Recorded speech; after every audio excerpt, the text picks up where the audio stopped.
এটা তো বহু পুরনো জিনিস, মানে হ্যাঁ, এটা অনেকটাই তো পুরনো। আদিবাসী সম্প্রদায়ের একটা শিল্পকলা। এই কর্মকারদের মধ্যে চাঁদ কামার আছেন, শ্যাকরা মানে যারা স্বর্ণকার তারা, প্যাঁচা লক্ষ্মীর, এটা তো প্রায় ঘরে ঘরেই থাকতো এবং সেটা তখনকার দিনের মানুষের একটা ঐতিহ্যও ছিল।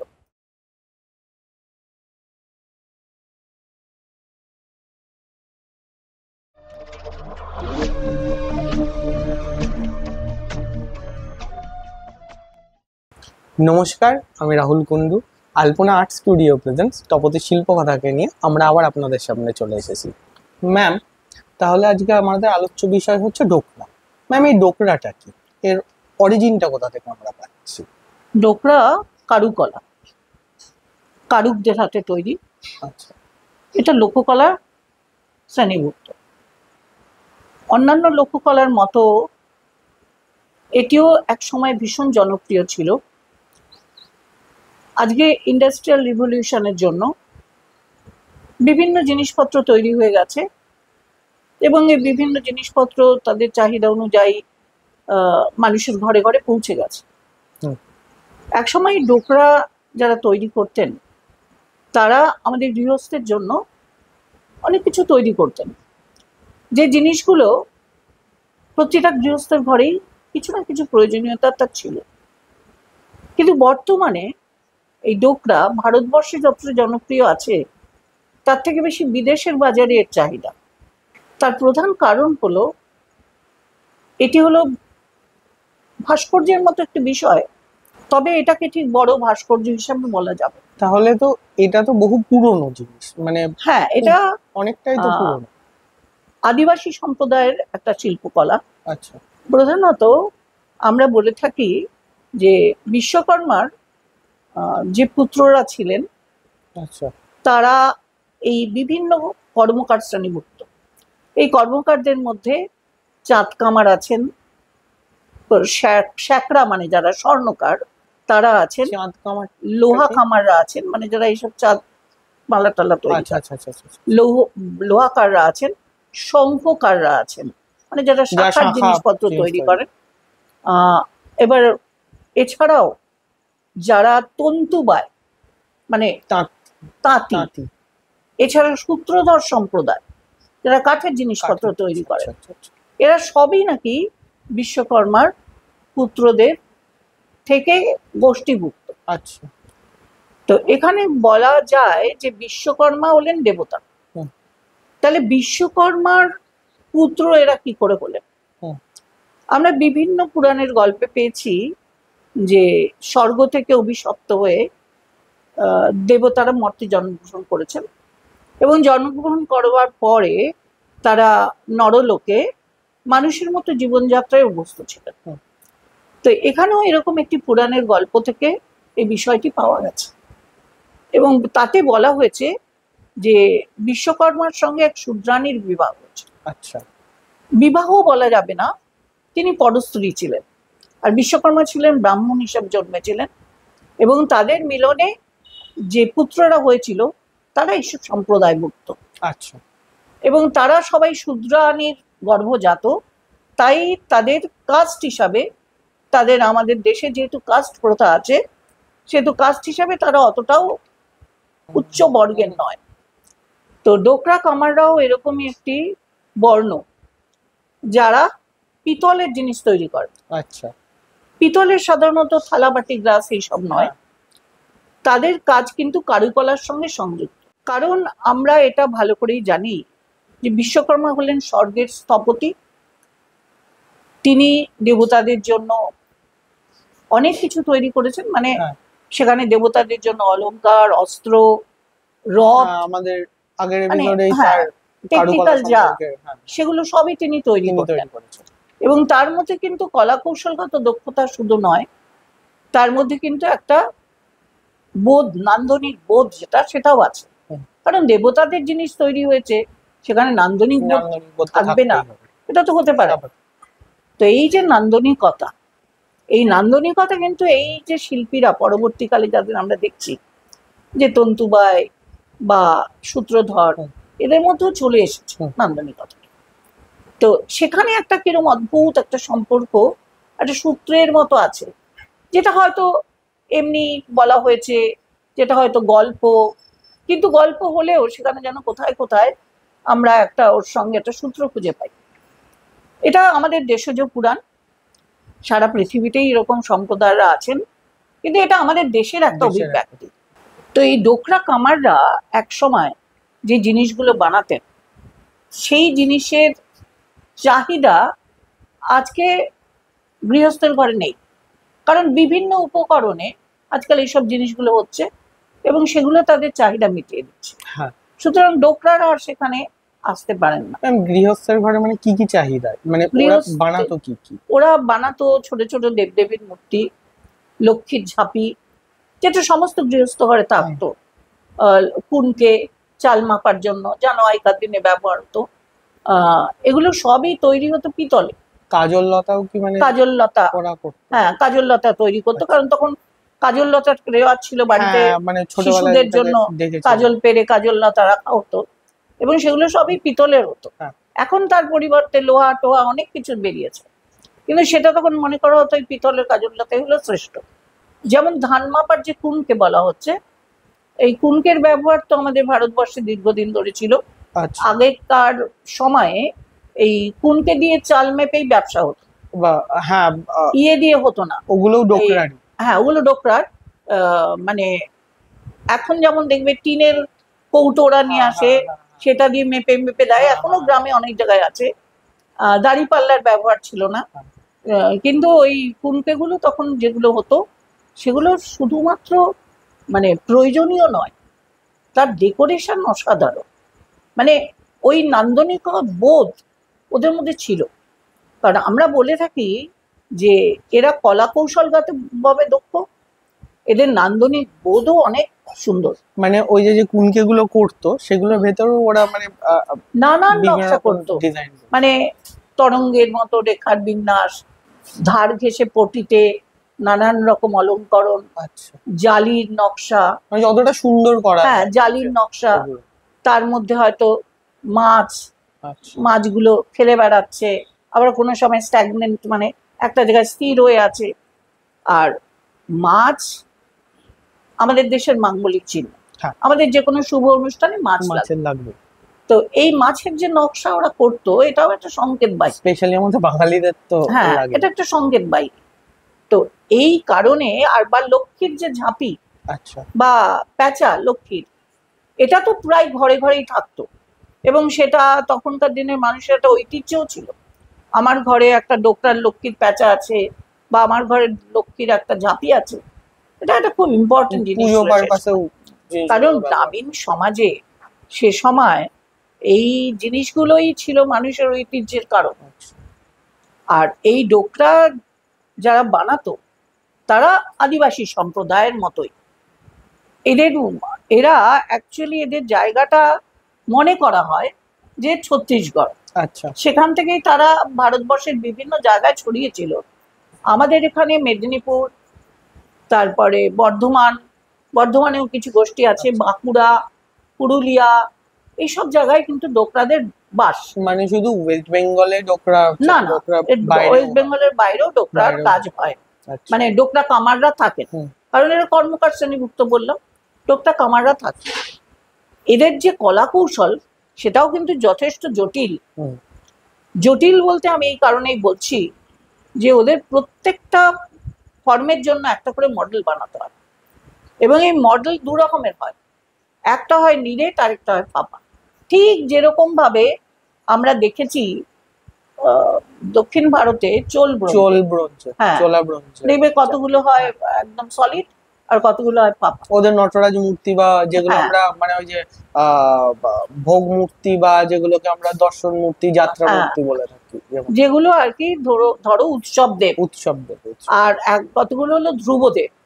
উৎসব দেব হলো যেগুলো উৎসবে নিয়ে বেরোনো হয়, মানে সাজিয়ে বেরোনো, যেমন শান্তিপুরের রাসে বেরোনো হয়, তো ওখানে উৎসব দেব বলে কিছু মূর্তি তৈরি হতো। আর কিছু হলো ধ্রুবদেব যেগুলো মন্দিরে থাকে, সেগুলো কিন্তু আলাদা। মানে ওই ধ্রুবদেব গুলো খুব ভারী হতো বলে, মানে হালকা মূর্তি নিয়ে এইগুলো নিয়ে প্রশাসন হতো মানে উৎসবে। কলা কৌশলগত ভাবে দুটোর মধ্যে অনেক মিল থাকলেও এদের ডেকোরেশন, এদের ফরমেশন এগুলো কিন্তু আলাদা ছিল। কারণ এখানে কিন্তু একটা কারুকলার একটা ব্যাপার আছে।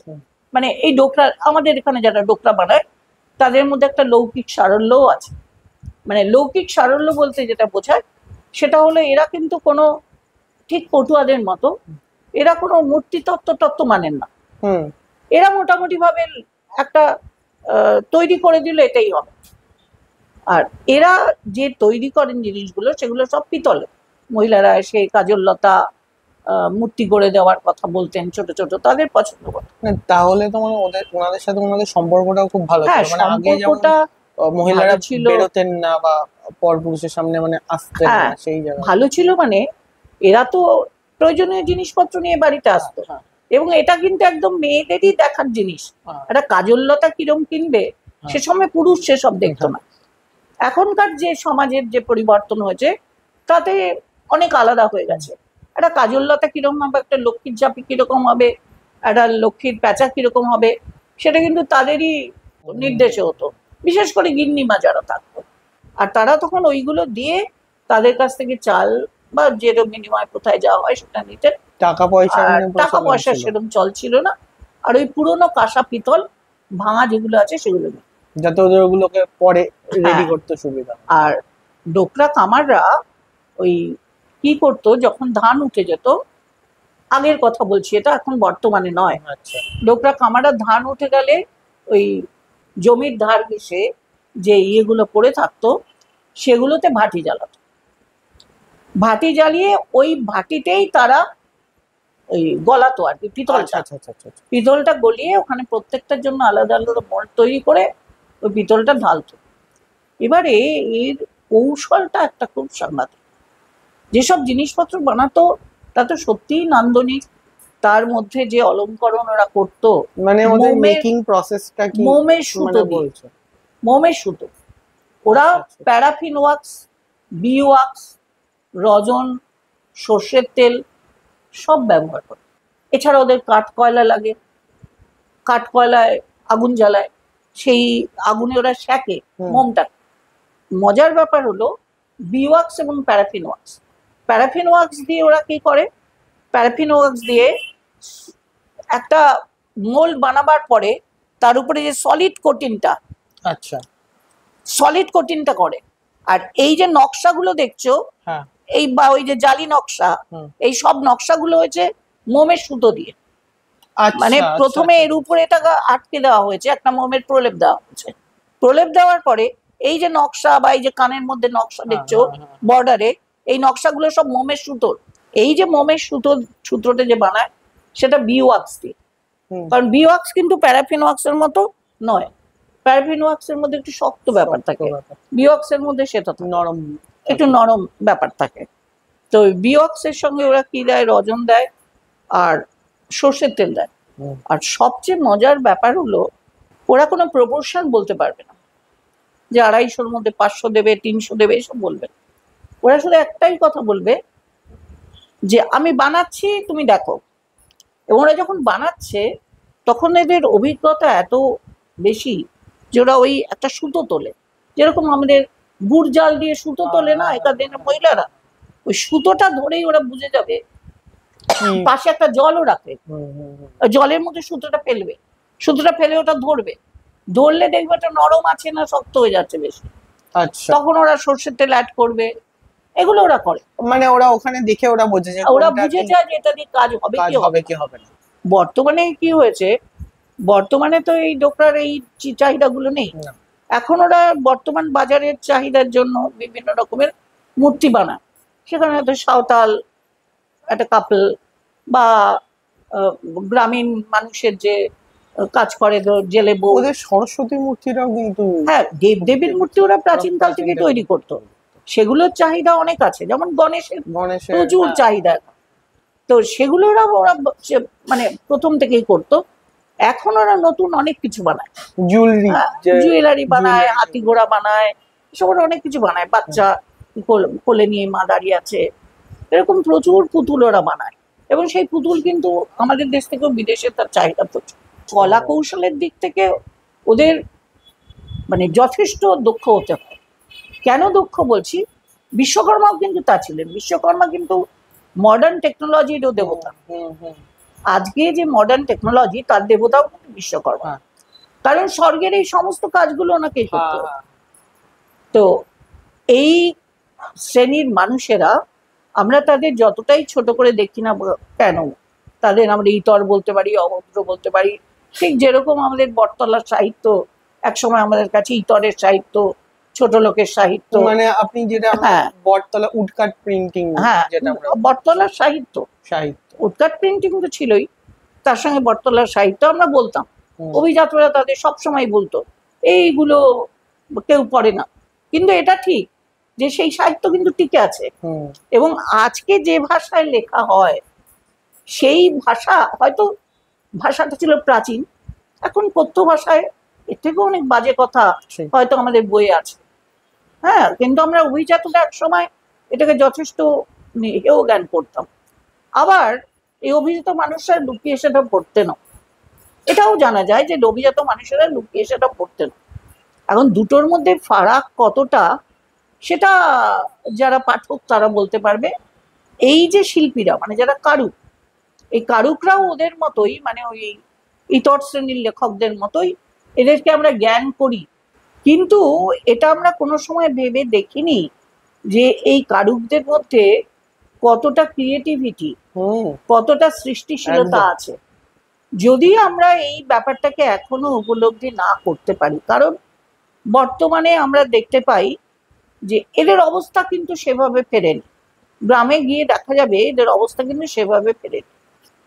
এরা যদি এই যে ট্রেডটা বা এই জিনিসটা ছেড়ে দেয়, আমি এটা হলফ করেই বলতে পারি আমাদের আর্ট কলেজের অনেক ছেলে মেয়েরা ডোকরায় কাজ করে, কিন্তু এরা সব মোল্ডটা বানিয়ে নিয়ে চলে যায় ওখানে।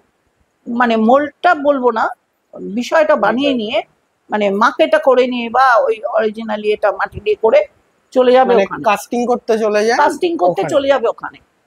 ওখানে ছাড়া ওরা কাস্টিং করে আনতে পারে না ভালো করে, কারণ ওটা প্রফেশনাল কাস্টার এবং ওরা কাস্টিং করে এটা খুব ভালো। তাও আমি দেখেছি অনেক কাস্টিং এ ঠিক মতো হয় না।